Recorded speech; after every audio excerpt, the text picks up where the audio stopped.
नमः शिवाय, ओम नमः शिवाय, ओम नमः शिवाय। त्वमेव माता च पिता त्वमेव बंधु च सखा त्वमेव विद्या ऋणं त्वमेव सर्वं मम देव देवा। ओम भूर्भुवः स्वः तत्सवितुर्वरेण्यं भर्गो देवस्य धीमहि धियो यो न प्रचोदयात्। मैं आपको गणेश जी की एक कथा सुना रही हूँ, ध्यान से सुनिए। एक बार माता पार्वती ने नंदी से कहा, मैं स्नान करने स्नान गृह में जा रही हूँ, किसी को अंदर मत आने देना। ये कहकर माता पार्वती अंदर चली गई। नंदी भी पहरेदारी पर लग गया। तभी महादेव आए और नंदी से कहा, नंदी मुझे अंदर जाने दो। नंदी ने कहा कि माता पार्वती ने कहा है किसी को अंदर मत आने देना। ये सुनकर महादेव ने कहा कि ये आदेश दूसरों के लिए है, मैं तो उनका पति देव हूँ। ये कहकर महादेव अंदर चले गए। माता पार्वती ने कहा, मैंने तो नंदी को बाहर पहरेदारी पर रखा था, आप अंदर कैसे आ गए? महादेव ने माता पार्वती से कहा, नंदी तो मेरा भक्त है। माता पार्वती ने कहा, ये बात तो ठीक है, पर उसको ऐसे मेरी बात न मान के उसको मेरी बात माननी चाहिए थी।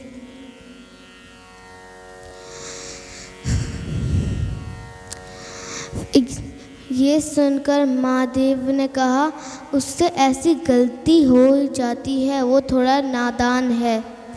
ये कहकर महादेव चले गए। माता पार्वती सोचने लगी, नंदी भी बेचारा क्या करता, महादेव का वही एक पास का भक्त है, उनसे डर गया होगा, इसलिए अंदर आने दिया।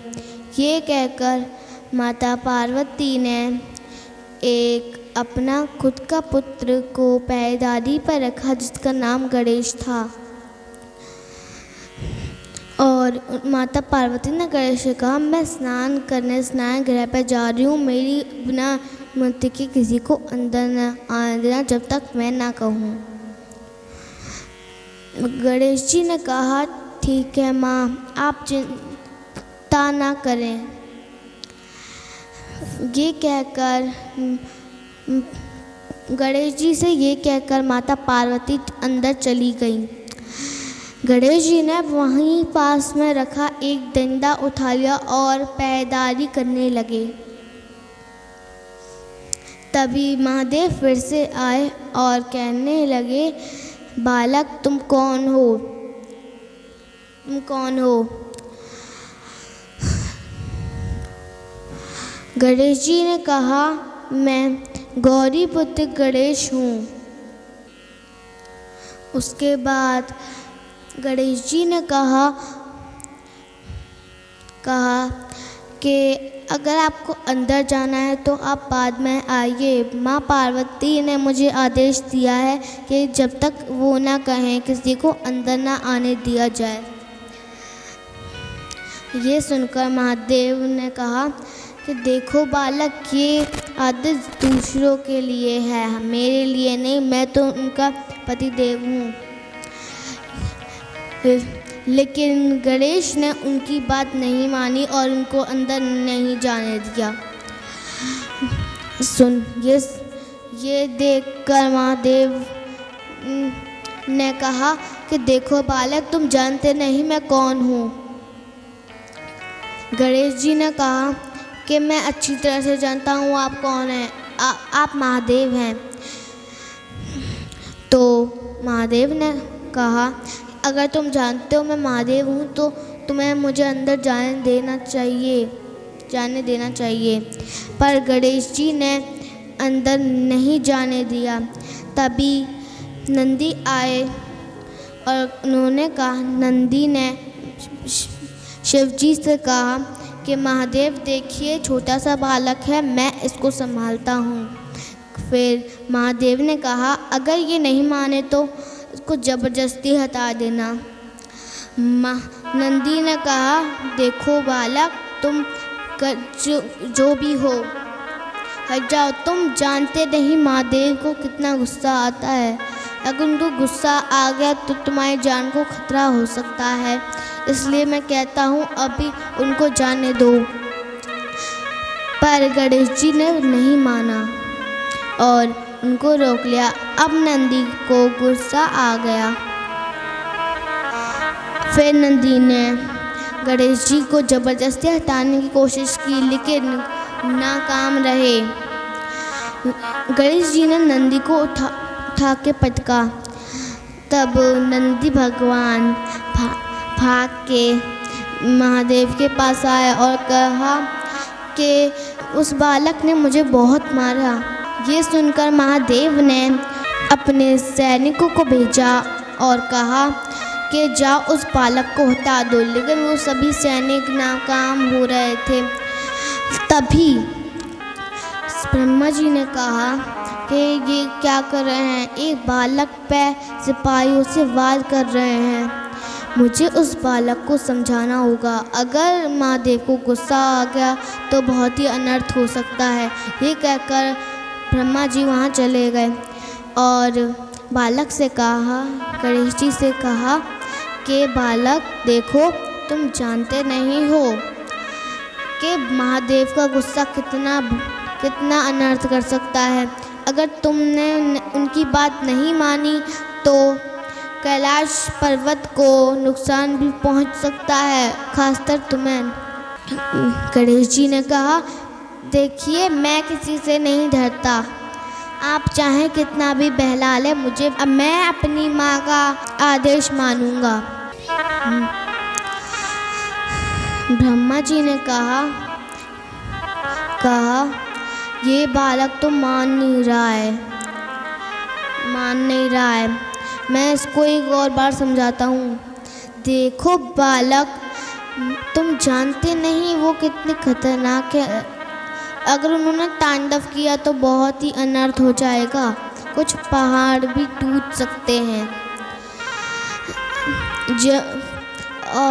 जब गणेश जी नहीं माने तो ब्रह्मा जी मन ही मन सोचने लगे ये बालक ऐसे नहीं मानेगा, इसको लालच देना ही ठीक होगा।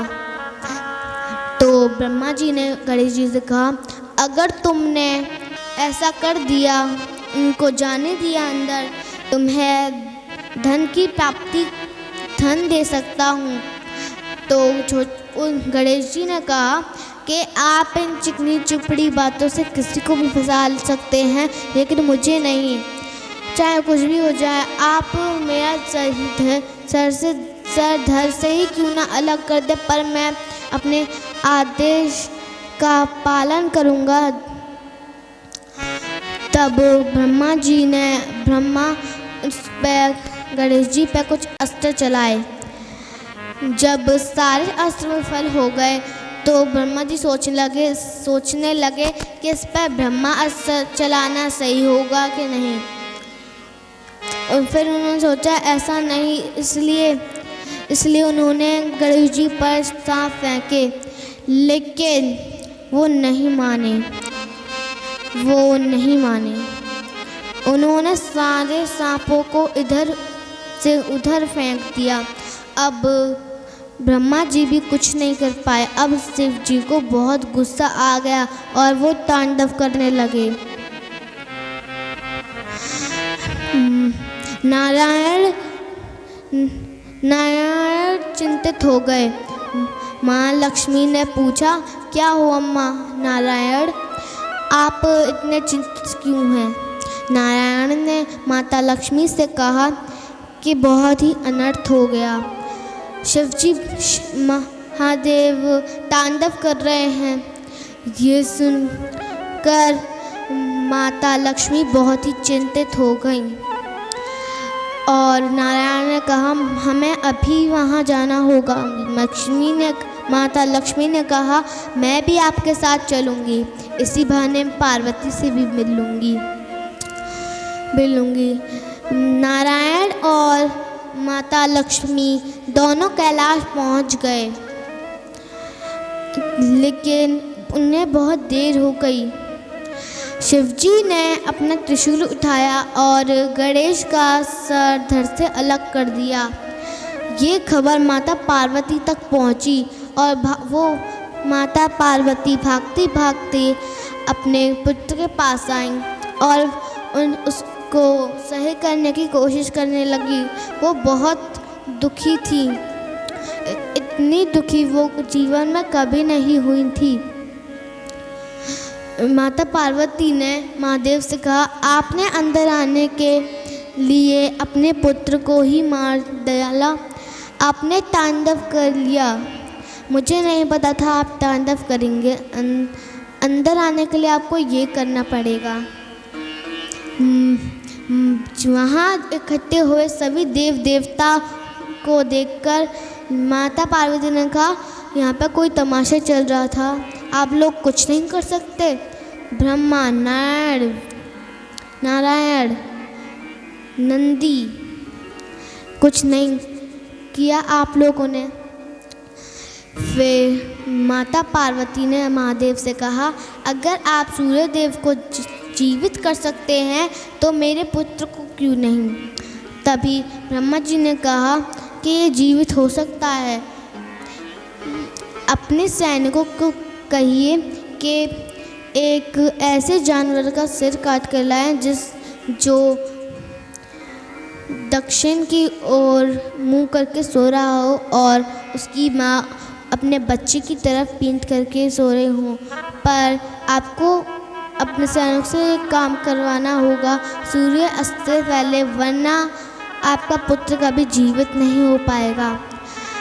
ये कहकर महादेव ने सभी को आदेश दे दिया। सारे सैनिक जंगल की ओर गए और ढूंढने लगे। कोई भी जानवर ऐसा नहीं मिला, पर आखिर में उनको एक हाथी का बच्चा मिला जो दक्षिण की ओर मुंह करके सो रहा था और उसकी माँ उस अपने बच्चे की तरफ पीठ करके सोई थी।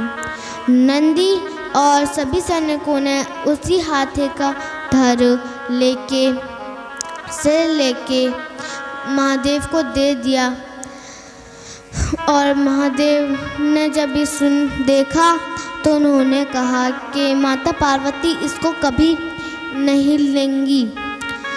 पर नंदी ने कहा कि महादेव यही एक सिर है जो आपके बताए हुए जैसा था, हमारे पास और कोई चारा नहीं है। ब्रह्मा जी ने कहा कि इसी सर को लगा दीजिए क्योंकि सूर्य अस्त होने वाला है, वरना माँ पार्वती का पुत्र कभी जीवित नहीं हो पाएगा। महादेव ने जल्दी से वो धड़ जोड़ दिया और जैसे ही बाल गणेश जीवित हो गए वैसे ही माँ पार्वती ने पुत्र गणेश को गले लगा लिया। अगर आपको मेरी ये कथा पसंद आई तो लाइक करें, शेयर करें, सब्सक्राइब करें, कमेंट्स करें और बेल आइकन दबाना मत भूलें। ओम शांति शांति शांति शांति।